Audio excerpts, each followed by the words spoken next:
So it's Dr. Gorman, and I am back again to show you how to get registered for ALEKS.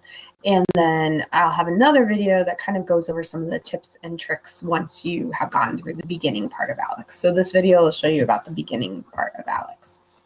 So you've worked through all the stuff in our course, and you're now at the point where you can click log in to ALEKS. I'm actually going to look at this financial aid code here for a second. So I'm going to copy it so that I have it when I need it in a couple minutes here. The code gets you in temporarily for 2 weeks working in the course. So let me go back. Now that I've copied it, let me go back to where I was. Okay, so we're going to click log into ALEKS, and I'm just going to switch tabs here because it opens it in a new tab. So I want to share the correct tab with you so you guys can see what's happening. Okay, so the first thing it says is it asks you, have you ever used ALEKS before?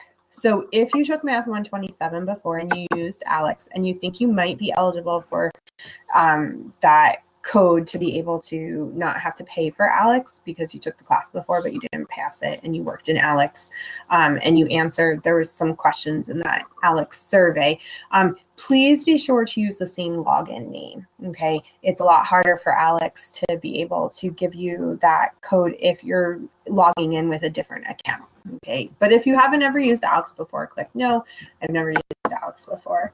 And then it's gonna make you make an account. So we're just gonna use that.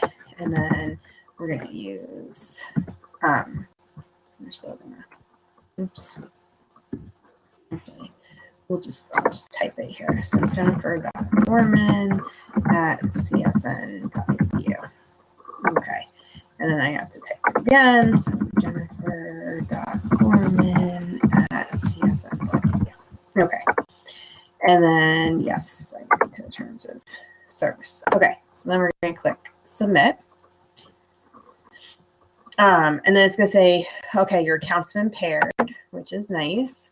Okay, so you can, I'm going to go through if you wanted to purchase an access code so you can see what the price is, and then we'll come back here. So if you look for in terms of purchasing an access code, right, you can select a 6 weeks, which is short access. It's not going to get you through our whole entire course, right? 18 weeks will get you through our whole entire course, or 52 weeks, but 52 weeks is overkill. Now, the only thing I want to show you is, so the 18 weeks is $96, and the 52 weeks, even though you don't need 52 weeks of access, is actually cheaper. So the 52 weeks is $90.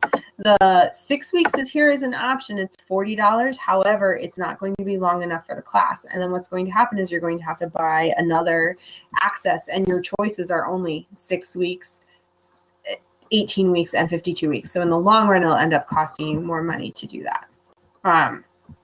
So if I cancel this and go back, whoops, now enrolled in, okay, so let's go back here. Okay, so we're back at, this is where, if you're not ready to purchase it, this is where you would put in that financial aid code. So that code I copied is, you're going to see, gets us into it. So it says you have 2 weeks of temporary access. And for me, that's going to expire on February 3rd. And then I'm going to click continue. And so the next thing that's going to happen is it's going to show you, oh, here's where you can enter your class. And then the next thing that's going to happen is it is going to make us go through this tools tutorial. So I'm going to pause this video here for a second. I'll be right back. I'm just going to open this back up in my instructor account, which allows me to skip through some things to show you stuff. Okay, so I'm back. I've now opened it back up in my instructor account so I can kind of show us some things. So ALEKS, so the first thing it's going to tell you a little bit about ALEKS. right? So it's a personalized way. It tries to figure out what you already know. So that's the thing. If you've never used ALEKS before, ALEKS at the very beginning is going to try to figure out what information you know and what information you don't. And so if there's things that you already know in this course, it's not going to make you do the work on them. And then it helps you take the right path. Okay, so the first thing that happens, so here it's going to tell you a little bit. This is your main menu. I like to call this the hamburger menu because it kind of looks like a hamburger with between a bun. And then it's going to have notifications show up over there. Okay, over here, this panel here, it'll have different labels, but if you always do click what's on this panel, you will always be working on the correct thing. So this always is going to tell you kind of what to do next. So the first thing you need to do is take this tools tutorial. So it's going to step you through how ALEKS works. Now I can skip the tools tutorial. You can't. So I'm going to skip it. It's going to give me another problem on here about drawing the line. I'm still going to skip that, but you have to work through the tools tutorial. And then it says, hey, yay, congratulations, you completed the tools tutorial. It's very encouraging. The next thing it's going to do is it's going to ask for an initial knowledge check. So what's happening here is ALEKS is going to give you at most 30 questions. And in those 30 questions, it's going to see what you know and what you don't know in this course. Now, a couple of things is really important. Do not go look up answers for this. This does not count for your grade at all. All it does is trying to figure out, well, what topics is it that you're going to need to practice? What topics is it that you're going to need to like look at to work through in this course? Okay, so if you go look up all the answers to the knowledge check, ALEKS is going to think you know what you're doing, and then it's not going to give you problems to practice, and that defeats the point, right? So just try it honestly. It does not count as a grade. You could come back and go, I have no knowledge of Math 127, and that's okay. That's why you're in this course. You're in this course because you want to learn Math 127. Okay, so it tries to give you a couple tips. Stay focused, don't get distracted, have a pencil and paper, don't get help from others. This person has 80 topics left to learn. This one has 110. So it says, take your time. You do not have to do this knowledge check all in one sitting.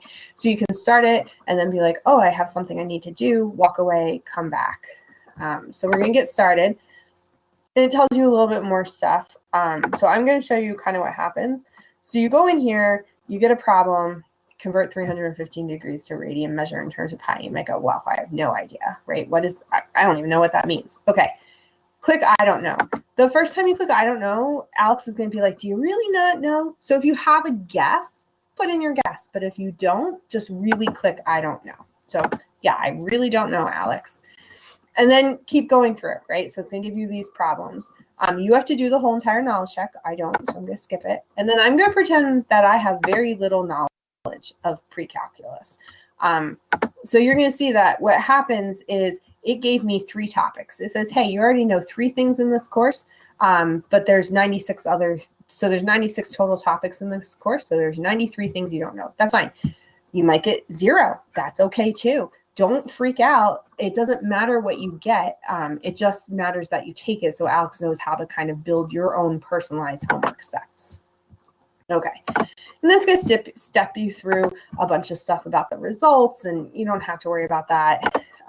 You have to do what it says to let you go to the next thing, but I just click and I barely even read the stuff. Okay, so the most important thing here is start my path. So you'll see the first homework that is due on January 29th has 9 topics. It covers sections 4.1 and 4.3, and we're going to click start my path.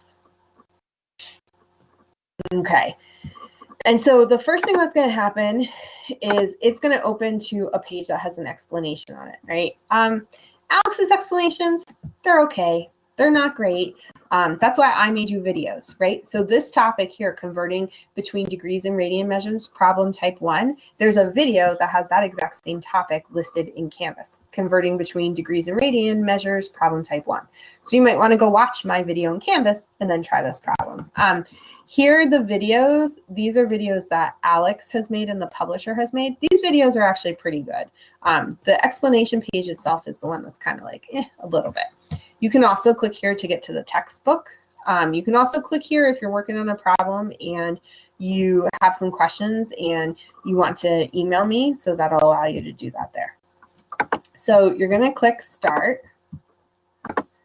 And okay, so once you click Start, it's going to give you a little bit of information. So it shows you this is how many answers you have to get correct in a row. It says use the explanation button if you want to go back. Okay, so it wants us to convert this 5 pi over 2 from, which is in radians, to degrees. Okay, and so I have a video that talks about how to do that. And so I'm just going to do the calculation here. So let me pull out my calculator so I can multiply the stuff here since I know what it is. So it's going to be 450 degrees. So I'm going to type 450 degrees in, and what I want you to do is watch this bar here to see what happens. So if we check it, woo, I got one right. All right, so then we go to next. And so convert negative 60 degrees to radian measure. So it's going to be negative pi divided by 3. Okay, so again, now check the bar here. Watch what happens here. So if you check that, so you'll see I got 2 in a row. I get double credit, so it fills in 2 bars, which means I just need 1 more bar to get to fill. I just need 1 more right. If I can get this next problem right, I can be done with this problem. So this is going to be negative 270 degrees. So again, watch that bar up there. You're going to see that it filled in the whole entire thing. And then I click next and it says, yay, it gives me some encouragement. And I'm going to click continue my path. And it's going to take me to another topic to try. So here's one about, oops, okay, so it's going to make me do this. So here's one about finding a trig ratio. Use Pythagorean theorem to find a trig ratio. Okay, so it wants me to find the tangent here. So if I did that, let's see. So this is a 3, 4, 5, so 8 over 10. So 4/5. Oops, no, 4/3. I think, if I did that correctly in my head real quick. Oh, I didn't. So let's see. So tangent. So let me actually find one that I can do in my head to show you the example here. So, and this is a good point. You know, maybe you don't want to work on this problem. So if you click this arrow, you can scroll around here to find a different topic to try, right? You'll see some of the topics have a little locked thing on it. So you have to unlock, you have to do a different topic before it can be unlocked. So if like I clicked on this, it would say you have to use using a trig ratio to find a side length in a right triangle. So let's see, that would be this one here. Let's see if this one is nicer. Let me do these. Let me go back to one of these problems here. Or let me see. Oh, here we'll do coterminal angles. I just want something to try for you guys so that you can kind of see what's happening. Okay, so we click start. Okay, so find an angle between 0 and 360. That's coterminal with 480. So that should be 120. And find an angle between 0 and 2 pi. That's coterminal with minus 2 pi over 3. So that should be pi over 3. Okay, so let's check it here. Okay, so you'll notice I got it correct, right? So now we go to the next problem. And let's just say I put in, I don't know, we'll just say I put in pi here for this one, and I put in, 50 for this one. Right? I didn't figure it out. What I want you to do is watch what happens here. So if I got it right, I would fill 2 bars. But if I get it wrong, it actually takes a bar away. Now you can't ever go below 0, but that's the thing you want to be careful of when you're working on problems in ALEKS, or not careful of, just aware that when you get problems wrong, it's going to take bars away from you. And so you can't clear a topic, right? So remember, there's 9 topics on this first homework assignment. You can't clear those 9 topics till you fill that bar all the way up. If you get into a point where you are trying, like you're getting stuff right and getting stuff wrong, and getting stuff right and getting stuff wrong, you're getting really frustrated with ALEKS, that is an excellent, excellent time to either go to the embedded tutoring. You could go to regular tutoring through the Centers for Academic Success, or to send me an email and be like, hey, Dr. Gorman, I'm really stuck on this problem. Can you help me out? Okay, so that's when you really want to do those things to get some help, because that's going to help you not get frustrated with ALEKS, right? People get frustrated with ALEKS when they can't make it past a topic, but that's when you need to send me an email and be like, hey, Dr. Gorman, like, I'm stuck. I can go in on my end and see exactly what problems you worked on, right? I can see what problems you worked on, how long it took you to do problems. So that's another way I can find out, you know, are you really taking the time to do the problems yourself, or are you using an app or something like that? Because, you know, this problem usually takes me 5 minutes to solve, and you're able to solve it in under a minute. So that's an indicator that, well, maybe you're using some kind of aid that isn't really helping you learn the best, right? And I totally get the appeal of those aids. I just want to let you know that I am here to help you, and I want you to understand the material, and I want you to feel good about the fact that you are learning the material. And so it's not about just trying to rush through it to get it done. It's about actually trying to do it to learn it. And so I really try to keep the topics pretty pared down for you throughout the whole entire semester. That way there's time for you to be able to learn what it is that you need to learn. And I have those videos which explain every single topic. It would be the same as if you were sitting in a live class with me.